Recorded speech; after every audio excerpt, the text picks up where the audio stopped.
All right, good evening, everybody. Welcome back to another video. Um, Tonight, I want to talk about coaches, um, as they're called. We have math coaches, we have reading coaches. Now, in schools, to support teachers, um, in executing the curriculums that are now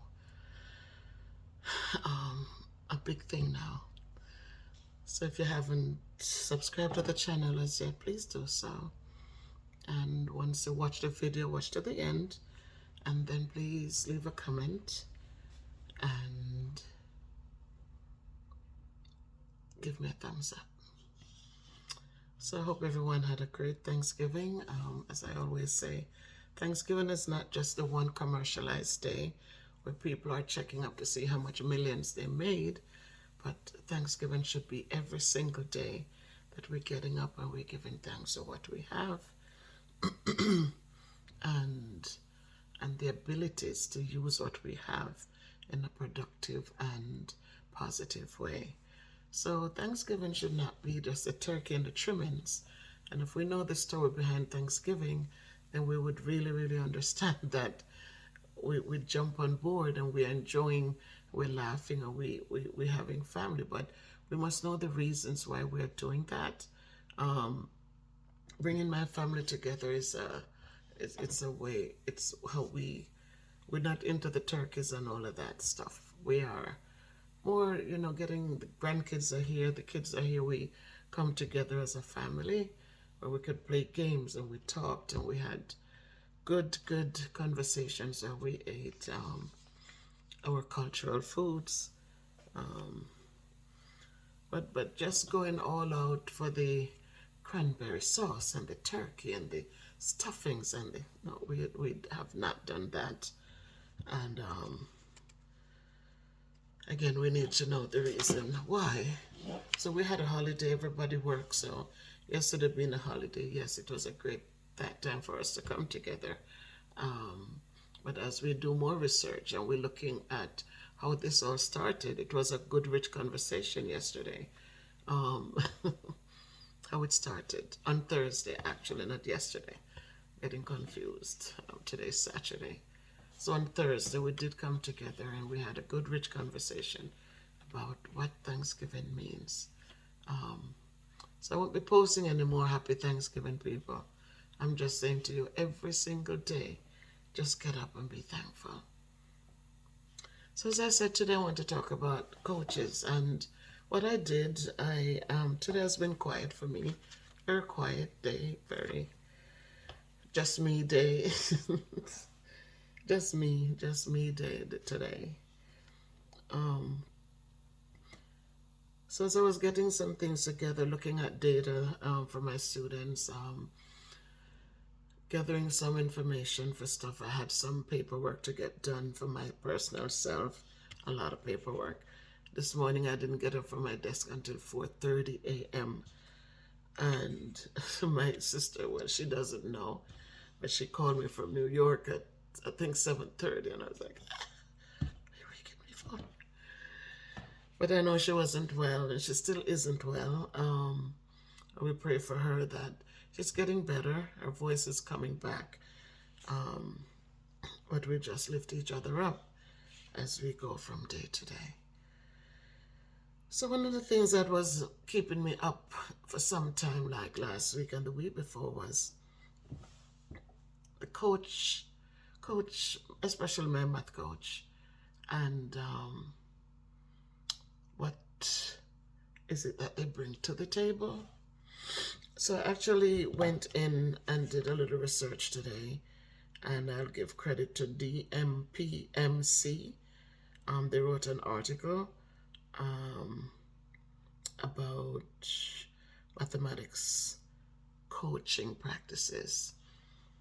And one of the things I've been fighting for is that my coach can come in and model for me the way they want things to be done. We have to realize that nowadays teaching is not just teaching. you're burdened with all the paperwork. And I'm not griping, guys. I know people thought I was venting, but the reality is that's what we have to be doing. A lot of administrative stuff, and then the times that are allotted to really teach. As I said, when I did common branch teaching, I was making my own schedule for my subjects. So language arts and mathematics they were getting 2 hours, just 2 hours, so that I could greet the kids when they come in without being rushing. I could be listening to them when they come in first and to just know where they are. And then when I do the warm-up assignments, the review and the practicing, we had like 30 minutes to do that and for me to check it, to see where they're still faltering, where they need the support. And the kids were getting it, and we could add some more things in and keep going. Then we get into the IE modeling for them, whatever the target is for that day. And then after I model, then they and myself, we do some together. And once I go around and I check, I can now release it to them. I say, no, you do this one, you the advanced kids, you do these up here, and. So that's my way of teaching that has been successful over the years. A lot of different things have been coming in. I don't know if it is universal, but the way that they're trying to put things now, you can't just do it that way. With the amount of time you have, it's sometimes interesting because it's a rush. You can't get through a full lesson. You can't get it. I mean, if they just want you to hand papers or something to the kids, and if they get it done, it's done, and if they don't get it done, it's what it is, and that's how they want it, then it's going to become, and it will continue to be chaotic.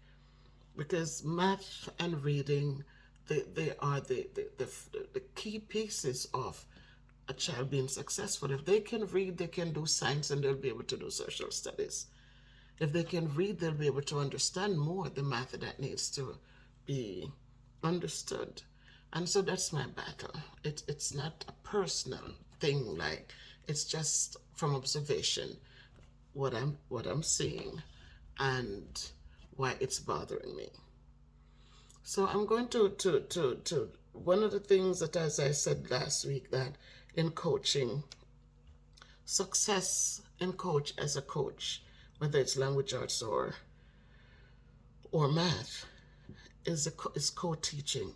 One of the key things that they said is that instruction must be modeled by these coaches. If you want teachers to do things a certain way, then it's only fair that you come in and you show them what you need to be done. So they said coaches should demonstrate for teachers the delivery of instruction in the classroom.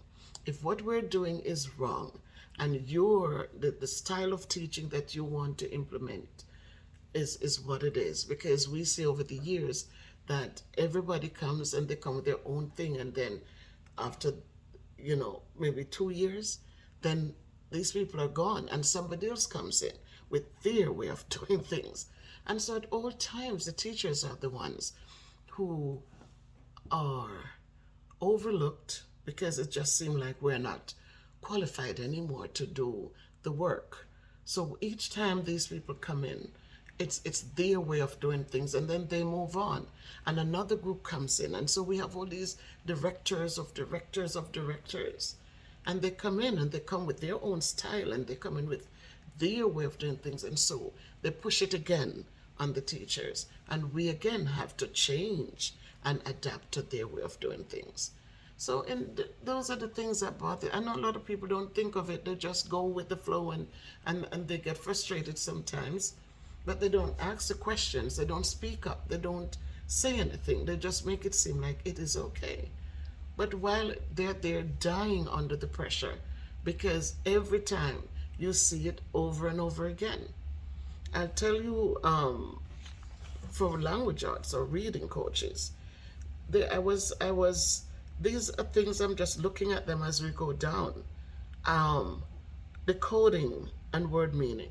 A lot of them come, they don't have what is really needed to support the teachers in the classroom. So all of these things of children need to be reading fluently. We know that authors they do write their books or their literature, whatever they put out there. Some of them don't do a whole book. But the things that, the material that is needed to help these children do well, right? When we read, we see that an author will put a comma, they'll put full periods, they'll put exclamation marks, they'll put open and close quotations. All of these things are in their work because they want it. That they're telling you, or they want you to understand how to read their work correctly. So when children are not learning those basic things, their reading is not fluent. It's choppy, nobody wants to listen to it. And so a good piece of understanding reading is to be able to do the decodings, to be able to read the way the author wants it, to use the punctuation to support speed and pausing appropriately. Right? So kids have to read with understanding so the people who are listening to them can also have an understanding of what is read. If they can read with understanding, if they can decode words, if they can do these little pieces, then you'll see that they'll become more successful in reading. So when I looked at this today, when I looked at the articles that were there, I was reminded of two experiences that I had, right? So we have the reading coach. A couple of years ago, they hired all these coaches, right? And before they hired them, we have what we call the trade books, the little reading books that help the beginning readers or kids who are reading below grade level. You'd use that to support them in reading because the words are written big letters, and it's not a lot of reading to be done. So it's a quick short story with few sentences and pictures so that the kids can make the connection. And I remembered they cleaned out the school I was at, my old school. They cleaned out every book. You should see the heap of books that were dumped out. And I'm saying we have children in the third world countries who could have really, really, really used some of those books. And you come in and you just see them cleaning the shelves off, and just drop them in the big bins, and that's gone to the dumpster. By the time we got into July, August, I was teaching summer school. We got information that now we're bringing back guided reading, and we have a new director who is head of that department. And here we go. All the trade books that were dumped in the garbage in June are now reordered to start the school at the end of August. Now when this person comes in, she's coming from wherever she's coming from, and all of a sudden teachers don't know how to teach reading anymore. It's her way. They come in and they want to see a schedule, like 4 different schedules. When they come to your door, there should be one. When they come inside, there should be one visible. There should be one on the display board, and there should be another one if you're wherever area you're teaching from. Then they want to see the grouping of kids. They want to see all their names and how you rotate. And it was just so interesting. All of a sudden, you didn't know how you're teaching anymore. What they wanted to see with the guided reading was like, guided reading wasn't connected to regular reading anymore. It's like a whole piece by itself. And I said, when I started out teaching, we had reading specialists in New York. And I know when we did guided reading, it was the same textbook that we all are doing the same story. But no, you as a teacher, you have your small group that you're helping with their phonics. You're helping them with find paragraph 2. You're explaining to them what a paragraph is, and you're asking them to find it, and then you're asking them to tell you the word. Tell me the first word in paragraph 2. And then they're reading, and you're helping them with the different reading um, strategies so that they are able to make an inference from something. Another time we do summary. Read a small portion. Now, tell me in your own words, what is it about? What did you just read? And so we were building reading, we were, strengthening reading skills, and we were guiding them. But now they ordered all these books, and reading, guided reading was something different. And okay, it's different, but the sad part was everybody got confused. Everybody's saying, what is this again? And now we said to the coach, I personally said, I know you're telling me what to do. I'm speaking on my behalf, but you're telling me all of this, but please, could you come in and model for us? And sure enough, she said, oh, yeah. It took a whole, we had time for her to get it done. And she asked us to get the 5 kids. So she was now ahead of the game, right? Guided reading should be done. They said 30 minutes per class, right, per day. Each morning we must do guided reading for 30 minutes. So she asked us to get the 5 kids. We got the 5 kids. We got the book that should be reading. We got everything set up. Mind you, we have to do all of that on our own and still prepare for the other kids who are in the room with us. She was only going to do those 5 kids. No kid in the room, no behavior issues. We were just sitting, and she was going to model for us how we needed to get through having 3 groups of kids doing what they're doing, and you have these 5 kids to yourself, and you must ask them to read. Mind you, 5 kids together, and you want one to be reading and the others are looking for whatever in the book or what. It was interesting. And so we sat there the evening, and with all of that was set up there, that you only needed to come in, sit with the group and do what they're telling us to do. She didn't even get to 2 kids. For the time that they allotted to get that done, she did not even get to work with 2 kids. Because once she went over and kind of explained the title and what have you, and by the time the kids don't understand, so they couldn't answer in the time frame that was allotted there. And so she had to keep moving, and then when she had one kid read and the other kids are there, by the time she asked the kid 2 or 3 questions about what was read and the kid took so long to answer, the time ran out. And I said to her, I said, all of this wasn't to put you on the spot, but it was to just get you to understand that you all come around and you expect these things, but you never stop to understand what we're going through. You only had those 5 kids. Now you tell me, we have to do attendance. We have to do the everything. We have all the paperwork to get done before we even can get to the kids. And even when we get to the kids, we have to have that group of kids who can't read well. And we have the other group who are advanced in their readings, and so they can work independently. But we still have another group who needs our attention. And with children who are not, they're not, perfect, you're going to have the behaviors. This one touching something, this one pushing something, this one getting up 2 or 3 times. And we still have to monitor and keep order in the classroom. So I said, allow teachers to teach. They know what they have to work with, and they can put things in place to make sure they get through each day. And now it comes to a math coach. I had a math coach one time who they would talk about STEM and STEAM, and they come with the paper and they talk. They keep talking, but then you're asking them, what does it look like? What does it look like?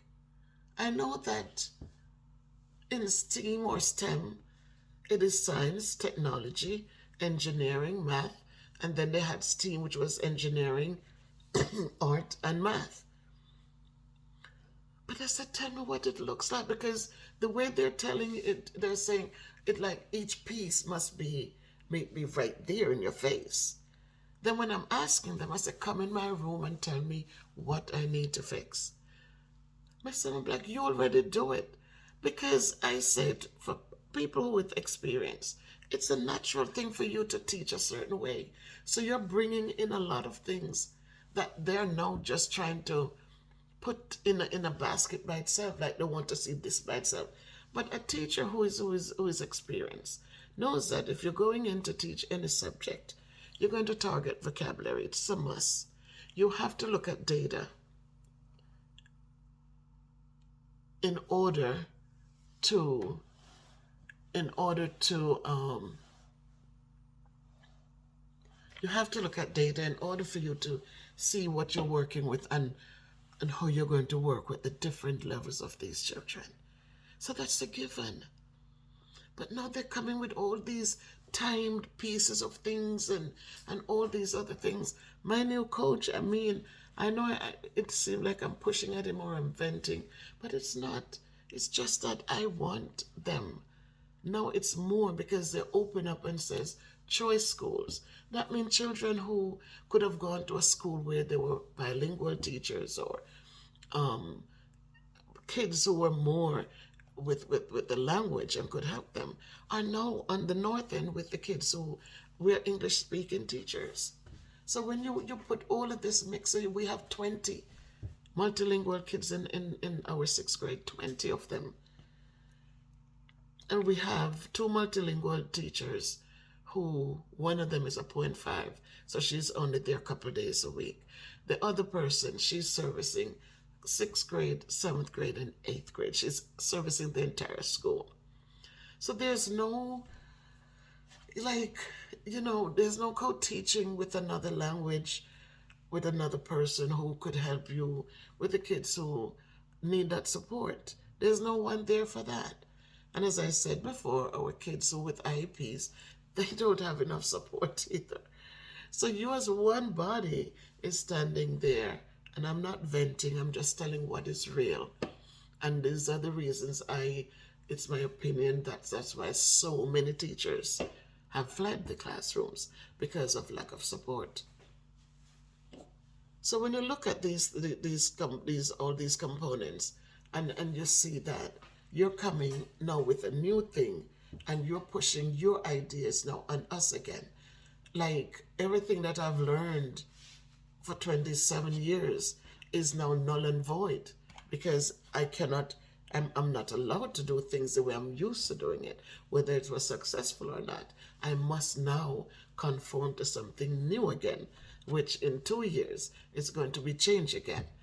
So people are not thinking, and that's what is bothering me. And I'm trying to say, why am I hanging around? It's not getting better. I don't know. What are you thinking? What would you do? Less and less, say the classrooms are just being emptied. People who should be there to teach other things have to be covering classrooms, because teachers just get up and go. They just get up and go. And the people in the heads with all these directors, and everybody is a director of something, and I'm looking at the coaches, and why aren't you just coming in the classroom and helping? So this is why I'm holding my coach, holding him accountable. I told him, he's telling me, oh, I'll come and co-teach. No, I don't want you to co-teach with me, because when you leave, there's no one to co-teach with me. I want you to just model the lesson from point A to point E, point A, B, C, D to point D. I want you to spark the learning. Then I want you to step it out. I want you to see if they understand it. I want you to manage the behaviors. I want you to support the multilinguals, and I want you to also have them do this turn and talk, even though they didn't understand what I said. I want to see all those components done. If you do it, I'm going to take notes, and I'm definitely going to have it done. And also, mind you, there's special ed kids who should have had one-to-one support, and it's not there. So I need all of that to be done so that I can now say, okay, you got it done, so I can do it. So I'm holding him to it. I'm not going to sit here and you want me in the class with you, and while you're doing this, no. When you walk out, it's just me by myself. I want you to put yourself in my position, and I want him to run the class as if I'll do the attendance, I'll do all the administrative stuff. But I want to see him deliver the lesson. I want to see him execute. Because when you're taught, they make it seem like, oh, it's doable and it's nothing to it, and come in and do it. Let me see. I don't care what anybody else. As I always say, closed mouths never get fed. So if you're sitting there struggling and you know you can't do it, it's not doable, especially with the kids we have that is so busy. They are so busy. They are so talkative. They're so social. I want you to come in by yourself. I'll stand with my clipboard and I'll take notes. But you come in and show us that it can be done. So people, again, math coaches, reading coaches, and what my experiences have been. Venting won't do much, even though I'm getting support from other people that are saying, yep, this should have been said a long time, or, whatever. But for it's about me. It's about my sanity. And if you're not able to do it, then don't come in and keep telling me. Give me a chance to teach and help the kids where they are. Since we started, we haven't even sat and looked at data. And data is one of the things that should drive instruction. And so all of this, I want him to just be reasonable with me, and so that we can help these kids where they are. So my people, today's a quiet day. I'm not I'm not sick or anything. I'm just quiet. But as I said, I didn't sleep enough last night. This morning when I got up from my desk, there was just a few hours and then my sister called. But wherever you are, just make sure that you're right there in your center. You're there, and that if you have children, that you're working with them and helping them to get the skills they need and the basic things that they need so they can be a little bit more successful. If we do a little bit at home, then when they come out and they're reading, then we're able to then teach them strategies to be successful in reading comprehension. But when they come and they're counting words in 6th grade and they're not ready, then it's hard for anything else to work. So teach them the phonics, man. Letters have sound. And so if they, if you have to put the sound there and you teach them, you said, like mat, M-A-T, you get that ma, you get that sound, ma, t. But with the E at the end or the vowel at the end, you're going to get a long A sound, mate, right? So if you K-I-T is kit, right? The short I sound. But you add the E to the end, now you get kite, right? B-I-T is bit, but B-I-T-E, you get the bite. So if you're looking for those little groups and you are teaching it to them and explaining to them why it is sounding like that, and give them the little pieces that will help them, then you know what, they'll come ready for something. So talk to me in the comments, people. Leave a comment and tell me Do you think that I am doing the right thing when I'm asking for the coach to model?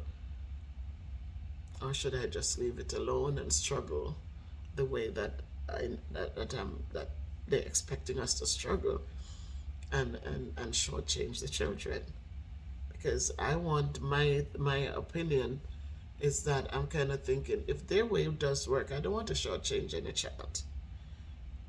But I will not know if it works if I'm not able to put all those pieces together in the time frame that they're giving to us, and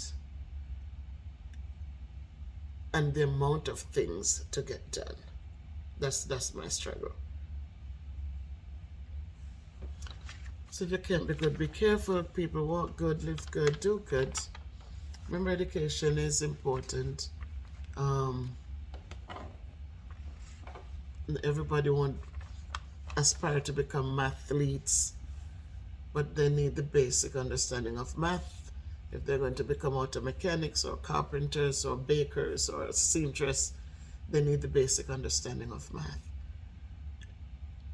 And so I firmly believe that irrespective of what curriculum we bring into these poor children, because some curriculum, they think that because it's a curriculum, then it means that every child is going to be able to grapple it. It's not so. Because if they don't have that thing, that base, that foundation, it's hard. And so we need to make sure, at least if they're not going to be aspiring to cover what's in their big old curriculum, but they at least need to know the fundamentals of adding, subtracting, multiplying, and dividing. I firmly believe that's a necessity. Kids going to the store to buy a shirt or two, some of the things that they want to teach them, they don't need it. They're going to buy a shirt, they have enough money. If the shirt is $19.99 and I pay with $25, how much do I get back after they take an 8% tax? Teach them those things so they can survive. So continue walking, people. Don't forget to become a stronger, better you, 1 pound at a time. Please don't forget. 1 pound at a time. Just walk, just dance. Just do what you gotta do. Just walk back and forth for 5 or so minutes each time. It does do wonders. So take care, everybody.